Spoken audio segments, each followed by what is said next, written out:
Coming up on Mountain News this morning, a woman is dead, a man is fighting for his life. Police say both were shot, but the circumstances are still under investigation.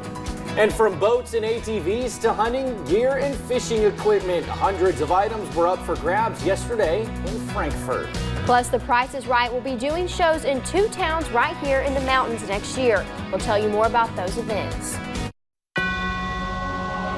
Dedicated to Eastern and Southern Kentucky, this is WYMT Mountain News This Morning. Good morning, it is 6:02. I'm Will Puckett. And I'm Madison Pergram. Well, thank you for tuning in to Mountain News This Morning. In Madison, another foggy start on this Tuesday. It is, so people need to be careful driving. I mean, driving through that construction is the worst because you're like, where does it dip and turn? Yeah, for you having to come down that Food City Hill, I bet it is a little bit of a pain in the rear end. But you want to know who's not a pain in the rear end most of the time? Brandon. Let's bring him in this morning. And Brandon, what can we expect on this Tuesday? Thank you for that shining endorsement. You're welcome. Mr. Puckett. Yeah, I appreciate that. Yeah, exactly. I tell you, sometimes the weather's a pain in my neck, but you know.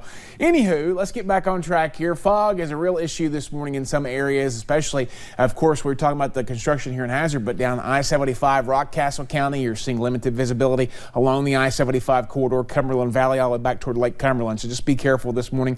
Up on the ridges, not so bad. US 119, Whitesburg Pine Mountain there. Everything's pretty quiet this morning. Temperatures, Ridge Valley split, so anywhere between the mid to upper 40s in those valleys, mid to upper 50s along those ridges there. Headlines for today, we are going to see again a new system approaching as we head toward the middle and end of the week. A soggy Halloween, it looks like, and chilly temperatures return behind a big cold front. We'll talk more about all that here in just a little bit. Will?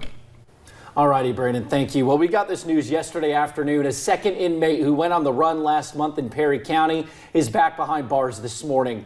Jail officials told us Carl Engel was rebooked into the Kentucky River Regional Jail yesterday. Last month, they said Engel, along with John Miller, attacked a deputy jailer, took a set of keys, and broke free. Police in Floyd County arrested Miller earlier in October. A woman is dead and a man is fighting for his life. But police say both were shot, but the circumstances are still under investigation. As WYMT's Phil Pendleton tells us from Pulaski County, police believe the shootings happened as the result of a domestic situation. A call for help here on Old Cuba Road on the Lincoln-Pulaski County line in Eubank. EMS personnel got here and they say they found 2 victims, a man and a woman who had been shot. The woman was pronounced dead at the scene. Helped us level off our land, you know, just farm work, just getting out and doing it, country stuff. Yeah. Ashley Douglas says the man who lived in this house was a great neighbor and worked hard for himself and others despite losing his legs while serving his country. But something happened and police say a shooting now has him fighting for his life and his wife dead in an apparent domestic incident. But it's tragic. You hate to see the outcome like this. That's 2 lives that one didn't need to go and one don't need to be in the shape that he's in. And the sheriff's office spokesperson says this is still a very active and open investigation. They say they hope to have a lot more to let us know at a later time. In Pulaski County, Phil Pendleton, now back to you. Police have not released the names of the 2 shooting victims yet. And a Revolutionary War-era sword has been found 40 years after it went missing from the Cincinnati Historical Society. A Harrison Sims Memorial Foundation board member found the sword while browsing online auctions. The sword first belonged to John Clevey Sims before it was passed down to his son-in-law, U.S. President William Henry Harrison. The Cincinnati Historical Society says the sword went missing between 1978 and 1980. It was his sword to begin with.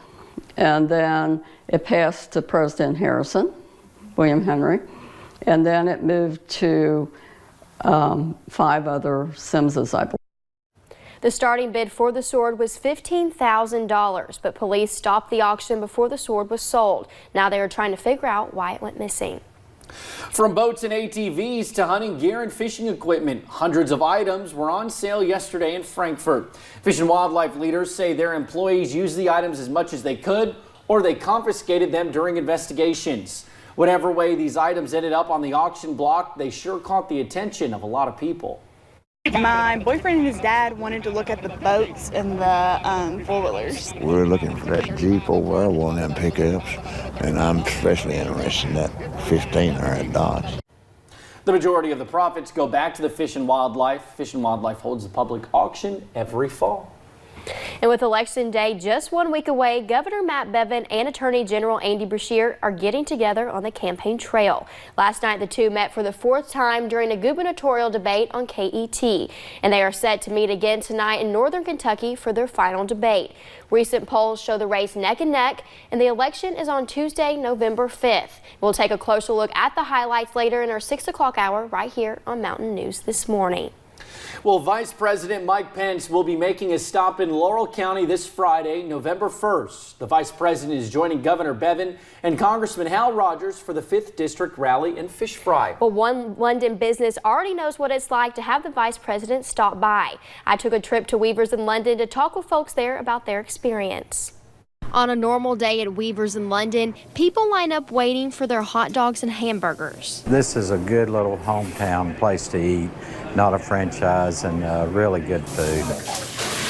But recently, having a surprise lunch guest, Vice President Mike Pence. I have no idea. It just happened. It was happening before we knew it was happening, but we're glad it happened. Kimberly Weaver, owner of Weavers, said it was not only a memorable moment for her. He had a hot dog with mustard is what he had.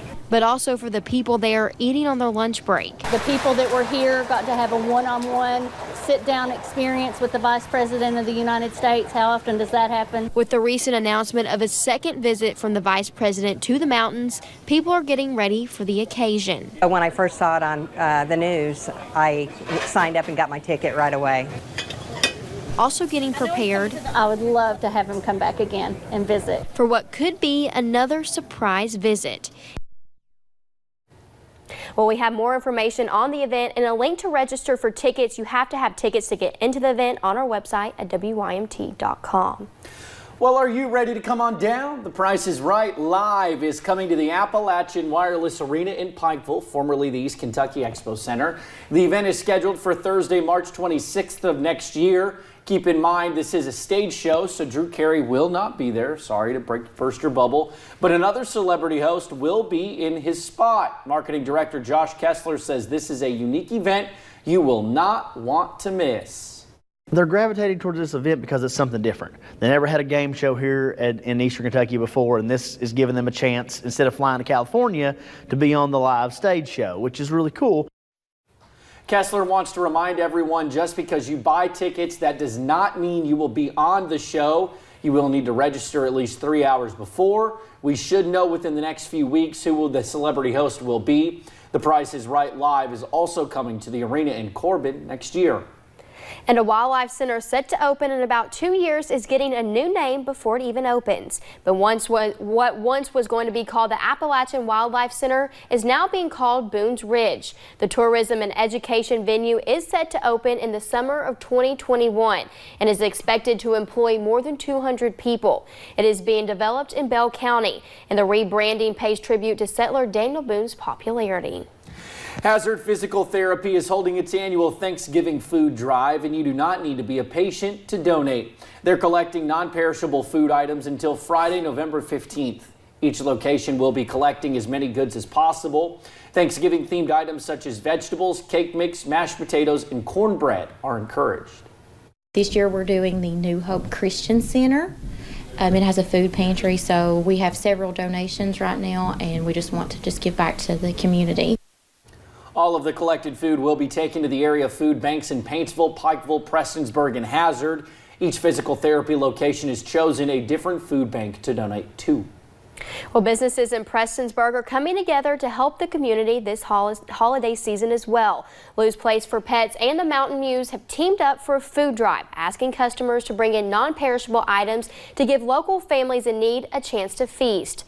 Last week, the promotion offered special deals for anyone who donated, with the stipulation that the businesses would provide turkeys to complete each meal. The week brought in enough supplies to feed more than 12 families. And Sheena Maynard with Lou's Place for Pets has been organizing the drive every year. She said the food drive is a way for the local merchants to give back to the community that supports their small businesses. We have a lot of support through the community. Downtown Prestonsburg is an amazing place to own a store. It's an amazing place to shop. And as long as we're successful, we can continue to support the community. Maynard says her store, the Mountain Muse, and You, Me, and Pottery are still accepting donations.